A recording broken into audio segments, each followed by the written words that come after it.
A veces la brújula se equivoca, entonces reescribes las reglas y te inventas el norte.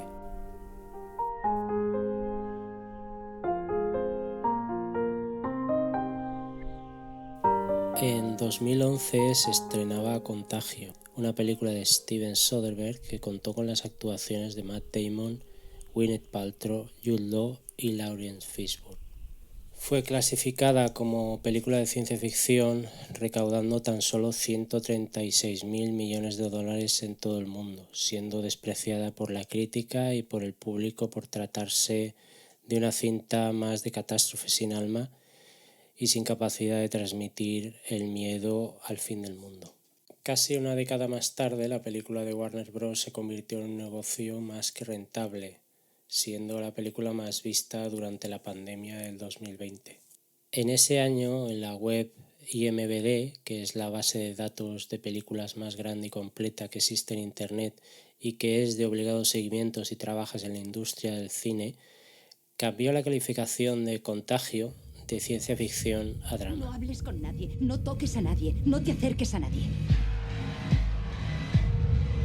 Una distopía es una representación de una sociedad imaginaria, injusta y caótica en la que nadie querría vivir y que siempre va acompañada de la narrativa fantástica. Existen muchos ejemplos como 1984 de Orwell o Cuando el destino nos alcance, película de 1973 que me dejó profundamente perturbado cuando la descubrí. Futuros dantescos donde podemos intuir pequeñas similitudes con nuestro presente, algo que hace que la distopía sea aún más aterradora al intuirla a la vuelta de la esquina. Acabo de comunicar al jefe del Estado la celebración mañana de un Consejo de Ministros extraordinario para decretar el estado de alarma en todo nuestro país, en toda España. El 15 de marzo de 2020 la realidad alcanzó lo fantástico, lo impensable, y la catástrofe imaginada en un guión de 2011 se hizo realidad.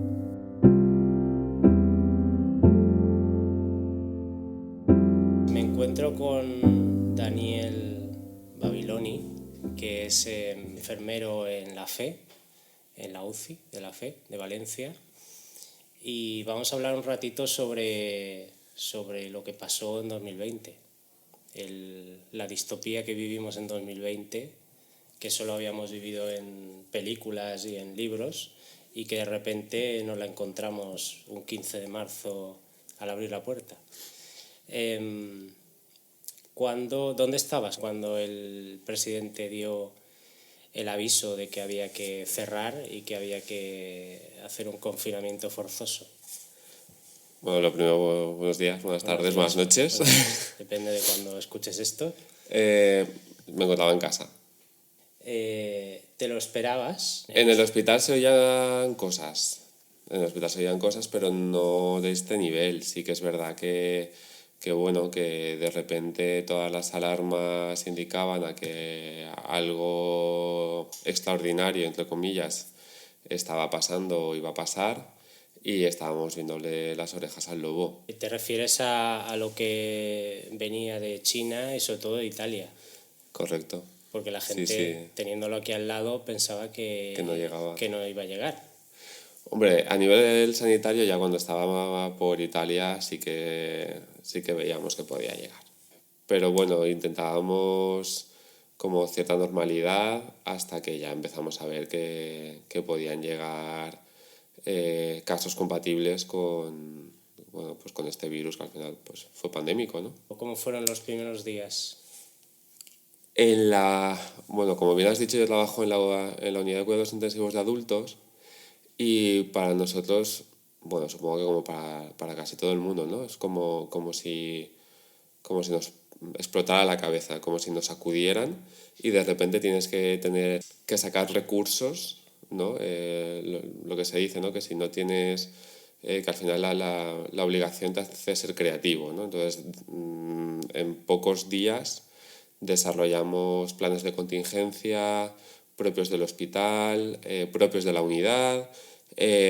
Comenzamos a hacer vídeos explicativos para que la gente de apoyo se pudiera basar en ellos para ser más solventes dentro de nuestras unidades, para que los propios compañeros tuvieran nuevos conocimientos o conocimientos de tareas que realizan compañeros y compañeras de manera específica, pues como montaje de respiradores, limpieza de respiradores, sobre todo enfocado a todo aquello que atiende al paciente de patología respiratoria.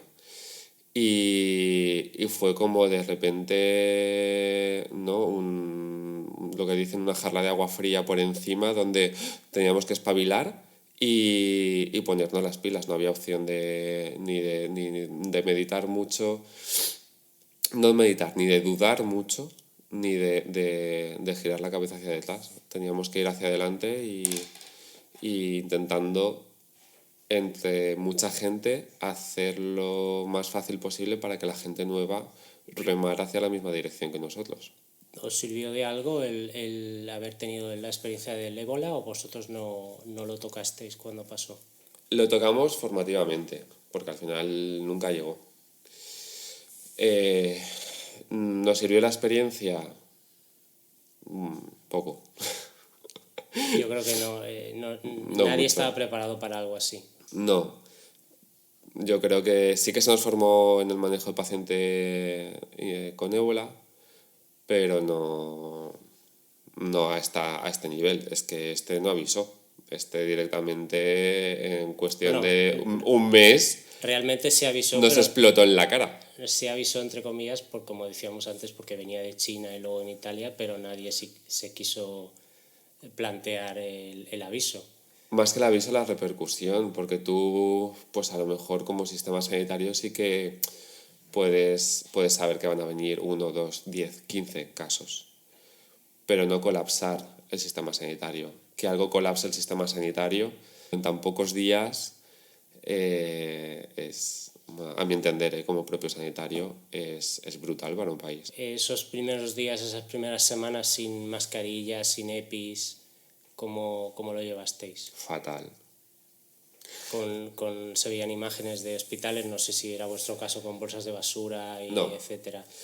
Nosotros tuvimos suerte. Suerte. Tuvimos buenas hormiguitas, ¿vale? Que se iban de una manera muy inteligente, iban haciendo acopio.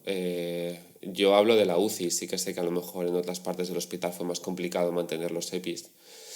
Pero Perdona que te corte, hablas de hormiguitas a nivel compañeros, no a nivel jefes o consellería, etcétera. También, a ver, yo a nivel consellería creo que, bueno, a mi entender creo que cualquier gestor a nivel de consellería no lo puede haber hecho ni mejor ni peor, porque al final en estos casos haces lo que buenamente puedes y sabes. Criticar cuando no has estado capitaneando una situación así es muy fácil y muy gratuito, y personalmente no me gustaría entrar. Creo que en mi experiencia, en mi UCI, tuvimos una jefatura dura, pero que nos protegió en gran manera. Y cuando hablo de hormiguitas, hablo de compañeras, en especial 2, que pelearon mucho para que a nosotros nunca nos faltara protección.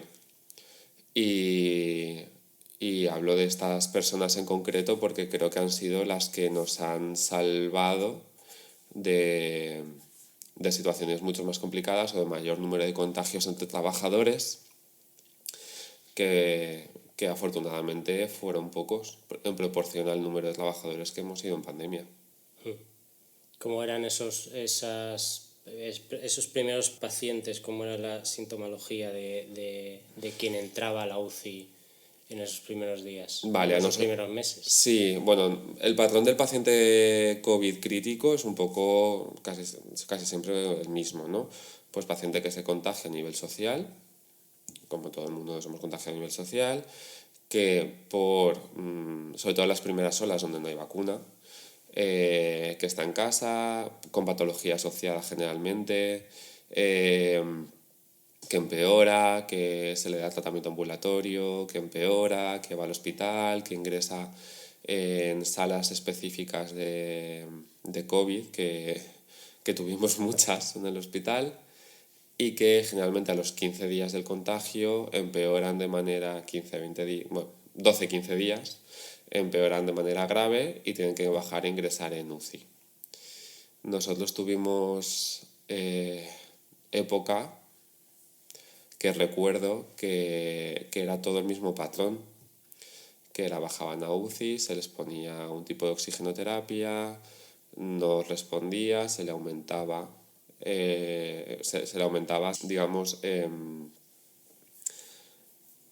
creciente, ¿no? en apoyo respiratorio, al final acababan intubados y al final acaban en decúbito prono, que es ponerlos boca abajo para que puedan ventilar mejor.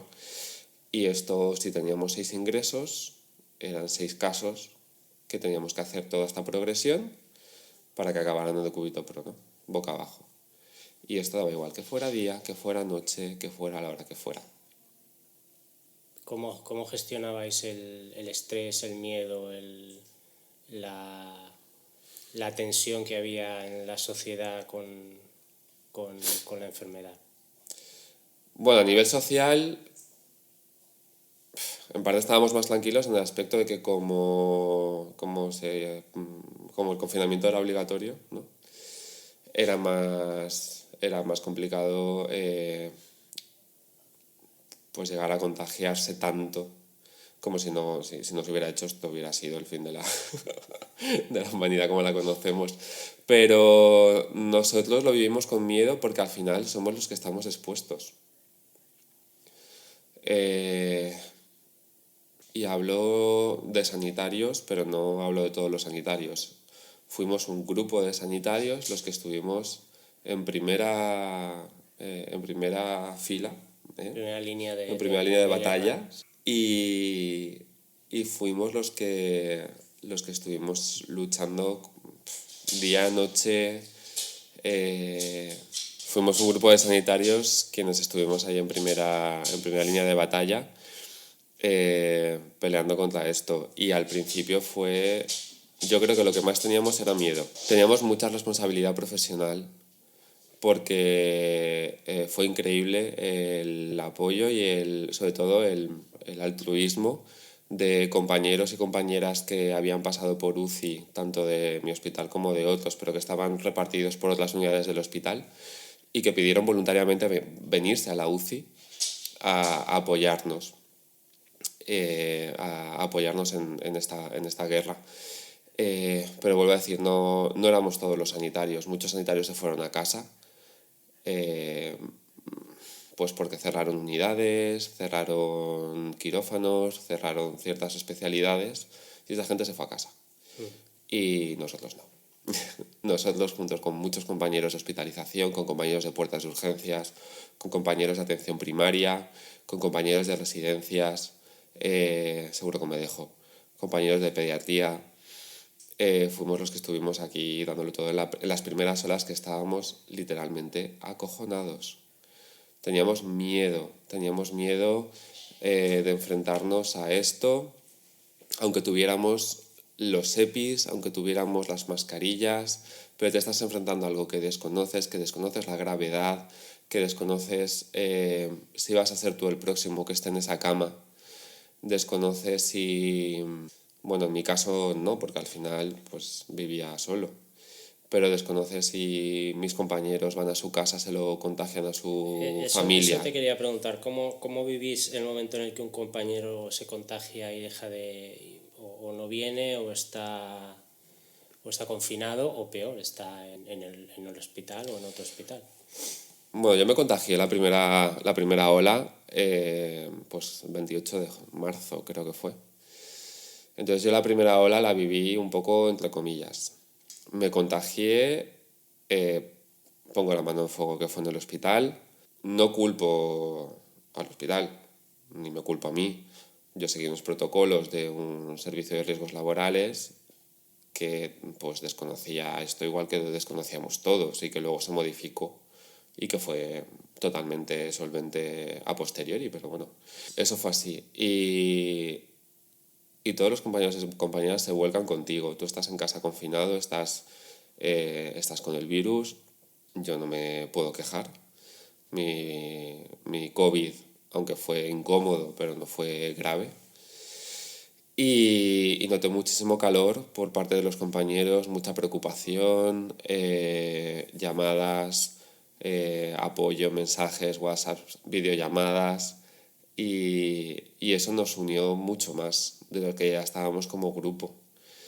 Y créeme cuando te digo que cuando te enfrentas a algo así y tu familia está en otra casa, la familia que tienes en realidad son tus compañeros y compañeras.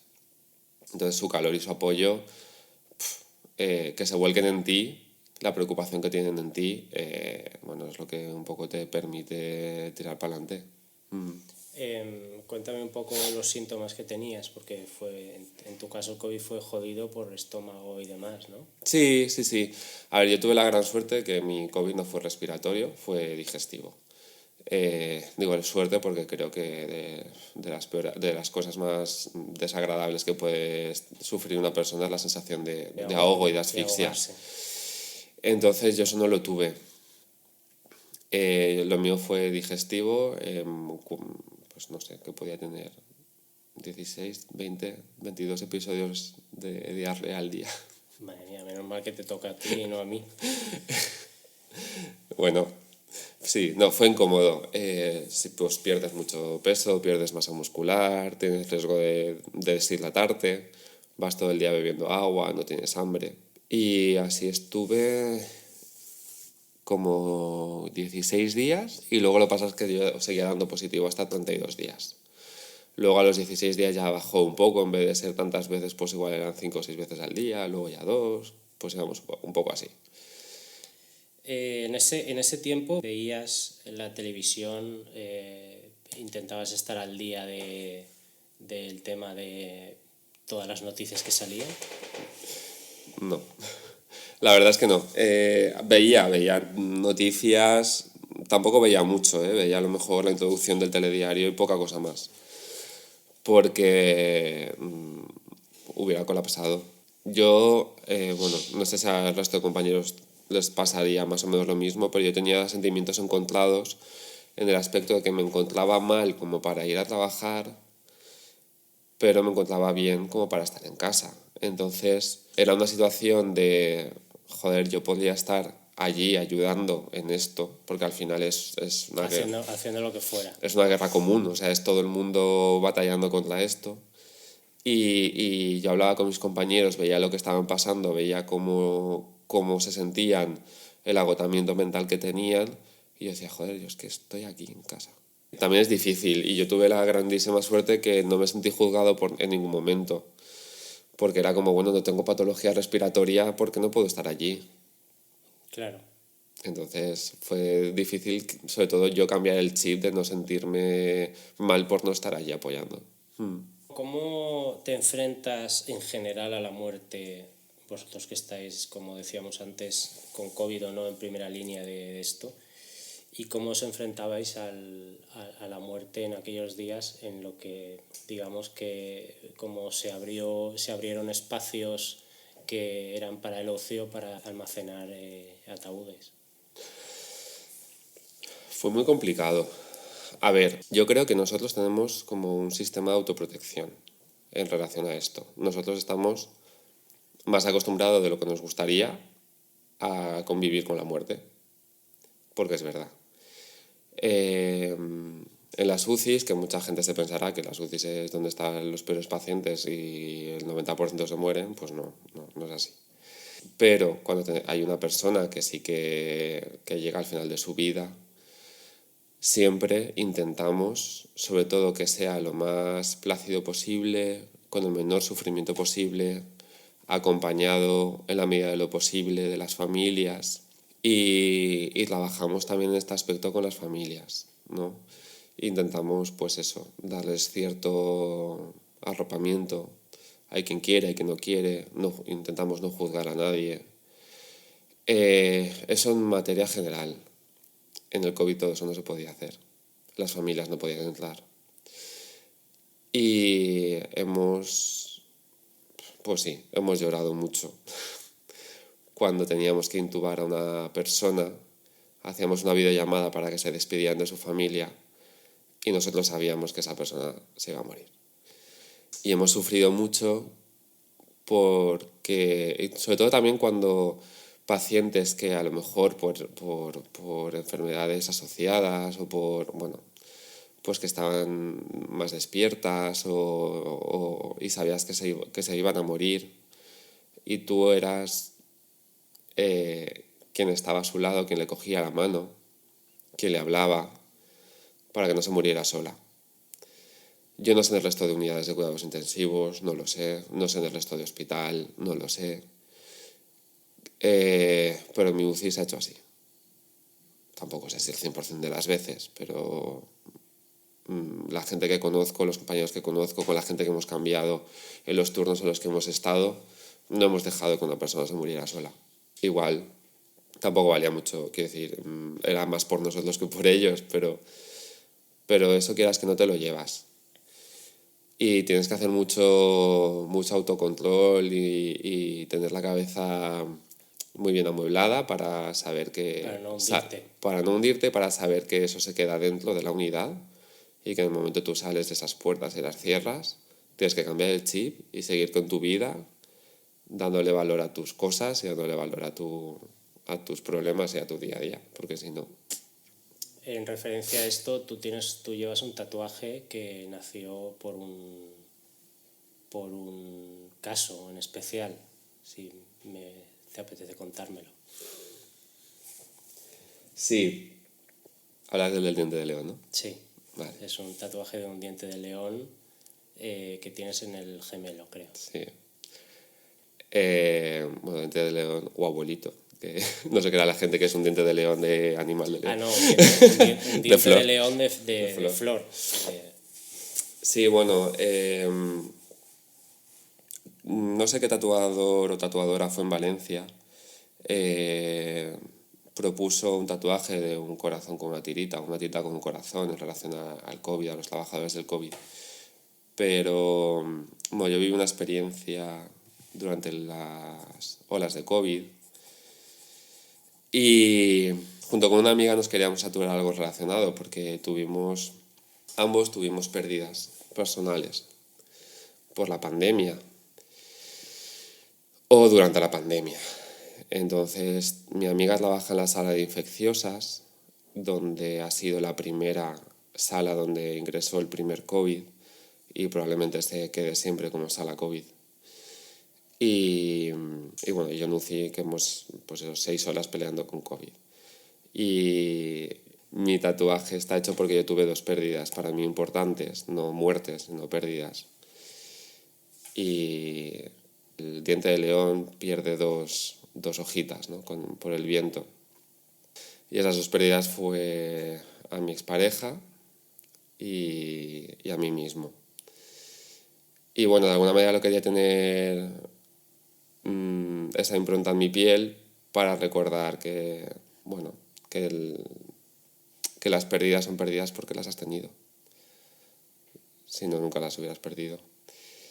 Y ahora, y me recuerda un poco la necesidad que tengo de reencontrarme para intentar no volver a perderme. El tema del apoyo de la ciudadanía, el tema de los aplausos a las 8 en los balcones, ¿cómo lo vivisteis? En tu caso, no quiero generalizar, pero en tu caso, por ejemplo, ¿sentías que os servía o que era una cortina de humo? Pues fíjate, el primer aplauso que oí lloré, me emocionó. El segundo también. En el momento permitieron salir a correr al río y vi a todo el mundo corriendo por el río, la gente que no había corrido ni a por el autobús. El siguiente aplauso me tocó las narices de una manera exagerada. Hubieron meses de aplausos. Y yo a las 8 me ponía la música toda hostia para no escucharlos. Me pareció hipócrita, sinceramente. No por todo el mundo. Supongo que habría gente que lo haría de una manera totalmente altruista. Totalmente altruista y totalmente concienciada. Pero mucha gente fue postureo puro y duro. Y si no es así, pues que la gente haga un poquito de autocrítica y valore lo que nos cuidó a los sanitarios en pandemia y lo que nos siguen cuidando ahora. Hablando de postureo, hablemos del gobierno. Girl. En esa época os sentisteis apoyados por las altas esferas, tanto gobierno de comunidad como estatal. Como sanitarios en general, nunca me voy a sentir respaldado por un gobierno. Mucho menos esa época. Mucho menos esa época. Con ello no quiero censurar al gobierno. Creo que lo hizo, pues un poco lo que hemos hablado antes, ¿no? Hizo lo que pudo con lo que tuvo. Hay muchos más organismos intermediarios que gestionan, que posiblemente sean los actores principales de que esto funcione mejor o peor, ya no el gobierno como tal. Pero es difícil esta respuesta.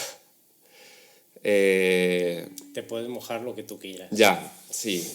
Pues mira, hay cosas que me parece que quisieron lavarse las manos, hay otras cosas que me parece que quisieron pegarse el moco, como la paga COVID, ¿no? El postureo de qué guay somos, vamos a darles un dinero y que se calle la boca. Difícil,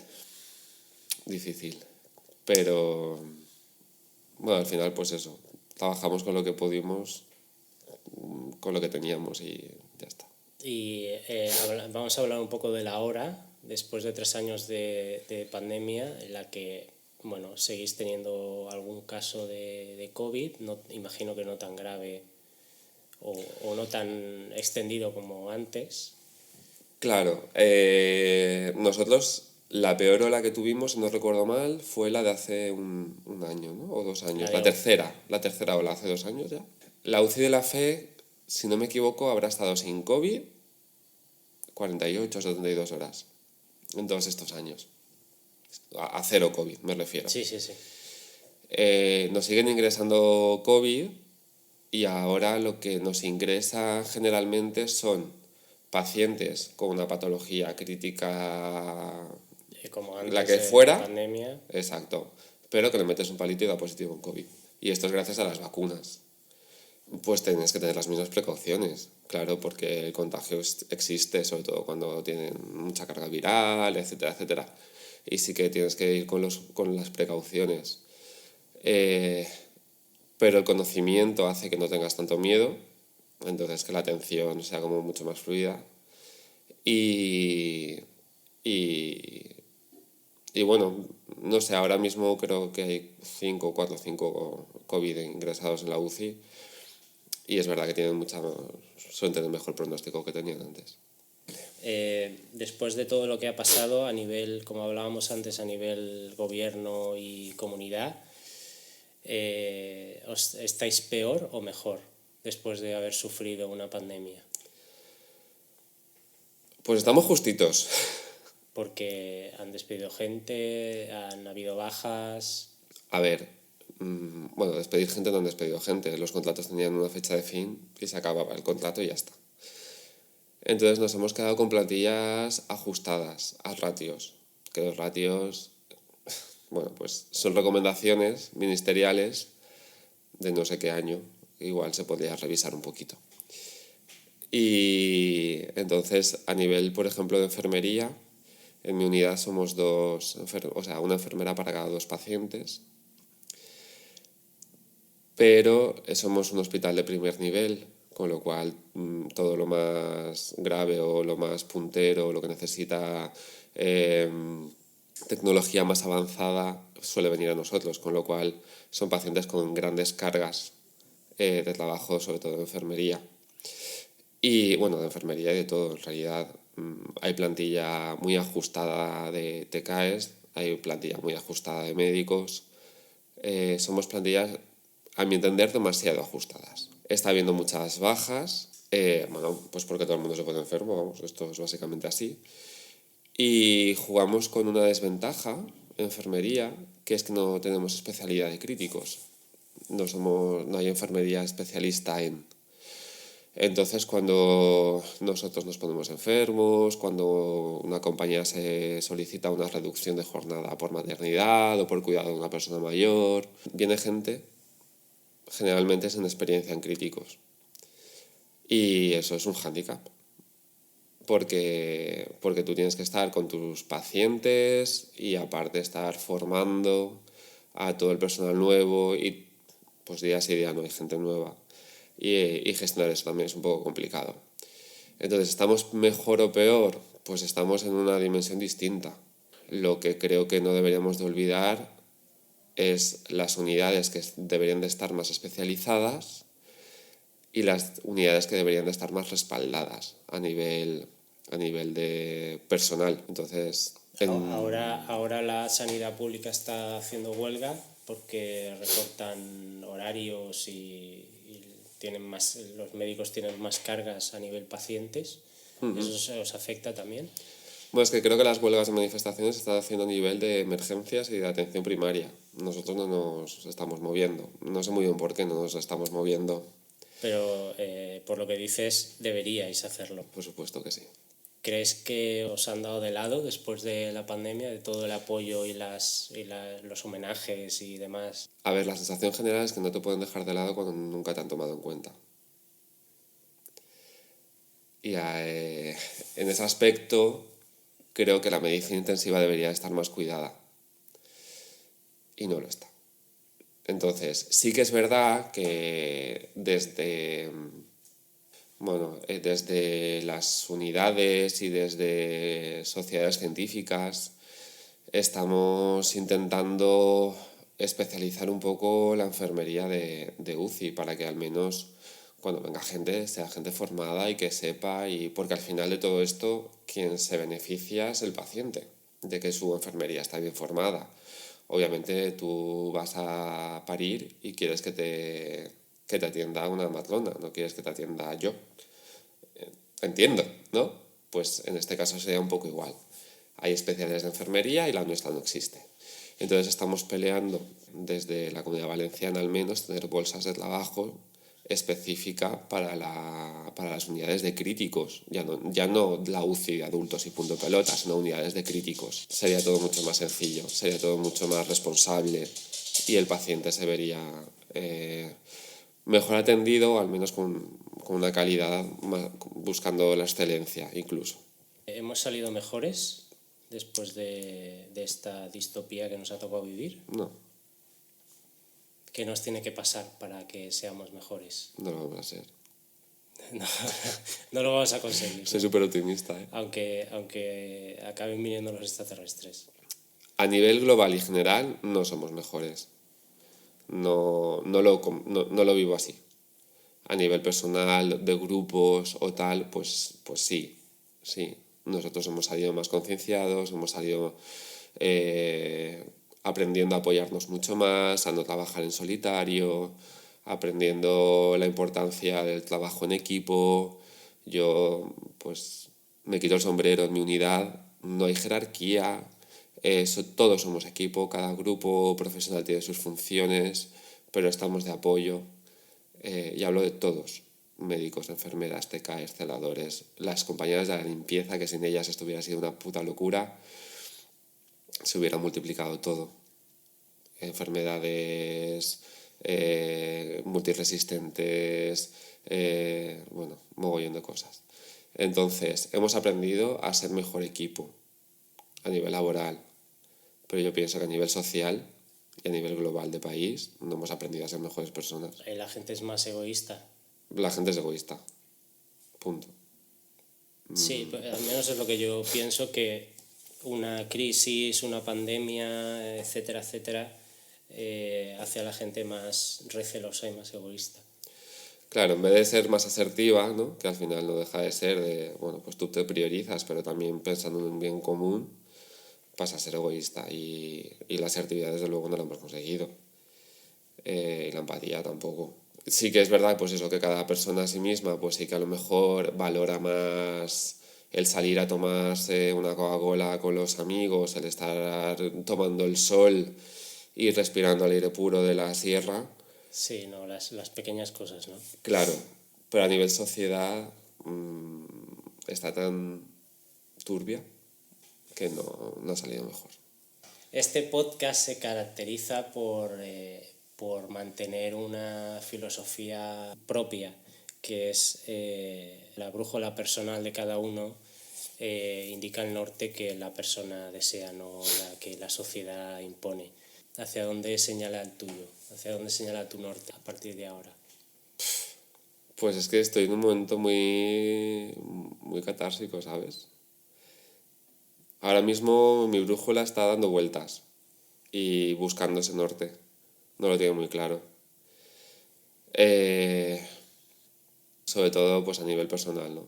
A nivel profesional me gusta mucho lo que hago, me gusta mucho donde estoy, creo mucho en lo que hacemos y de la manera en la que trabajamos. Pero como ya te digo, no tenemos especialidad, yo no sé si mañana sigo en la UCI o no. Nadie me lo puede asegurar porque somos chicas para todo. Y a nivel personal, ahora mismo, ¿qué busco? Pues busco quizá la paz mental. Uy, de eso tenemos que hacer otro podcast. y busco mucho el sentirme yo bien con lo que hago, sea lo que sea. Dani, te agradezco que te hayas pasado por la brújula estropeada y estés donde estés, imagino que seguirás siendo como eres. Te quiero mucho. Y va a disfrutarlo. Espero que os haya gustado esta crónica de la distopía que sufrimos en 2020 y si es así, compartir, darle a me gusta y saber que aparte de YouTube podéis encontrar la brújula estropeada en iVoox, Apple, Spotify y en mi web rafaeldemateo.es.